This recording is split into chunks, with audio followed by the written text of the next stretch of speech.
वंदे मातरम. जय शिवराय. आता मी डोमिनोजमध्ये गेलो होतो आणि तिथं मला एक ताई भेटली.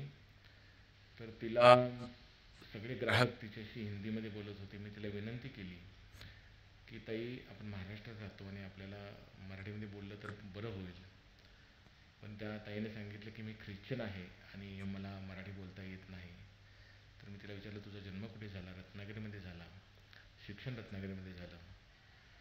तर माझी नम्र विनंती आहे की आपण ज्या मातीत राहतो तर त्या मातीतली जी भाषा आहे ती बोलली पाहिजे. आता माझा मुळात दादागिरी करण्याचा स्वभाव नाही आहे की तू नाही बोललीस तर मी असं करेन तसं करेन. पण मी तिला विनंती केलेली आहे आणि तिथल्या जो मॅनेजर आहे डोमिनोजचा त्यालाही विनंती केलेली आहे की अजून ती लहान आहे. तर कदाचित तिला तिचं व्यक्ती स्वातंत्र्य वाटत असेल, पण हरकत नाही. व्यक्ती स्वातंत्र्य जरी असलं तरी ज्या मातीमध्ये आपण राहतो तिथल्या भाषेमध्ये तोडकं मोडकं का होईना आपण बोलण्याचा प्रयत्न केला पाहिजे. तर माझी नम्र विनंती आहे की जे जे डोमिनोजला जातील त्या सर्वांनी त्या ठिकाणी सर्वांचीच मराठीमध्ये बोलावं. आपण कुठेही गेलात तरी ते मराठीत बोला.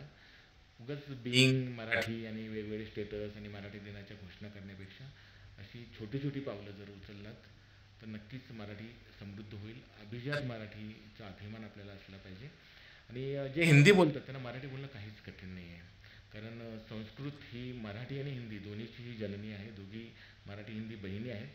ज्याला हिंदी येतं तो मराठी सहजपणे बोलू शकतो. तर माझी विनंती आहे की कुणीही असेल तर त्याने असा आडमुठेपणा करू नये आणि आपण आपल्या महाराष्ट्रामध्ये किमान आपण स्वतः मराठी बोललं पाहिजे. कारण बरेच कस्टमर हे त्यांच्याशी हिंदीत बोलत होते. तर त्या ताईला माझी विनंती आणि त्या पूर्ण स्टाफलाही विनंती आहे की त्यांनी त्याला मराठी शिकवावं. थोडं तोडकं मोडकं का असेना शिकवावं. जरी व्यक्ती स्वातंत्र्याचा आपण आदर करत असलो तरी आपल्या माय मराठीचा सुद्धा आपल्याला आदर केला पाहिजे. वंदे मातरम. जय शिवराय.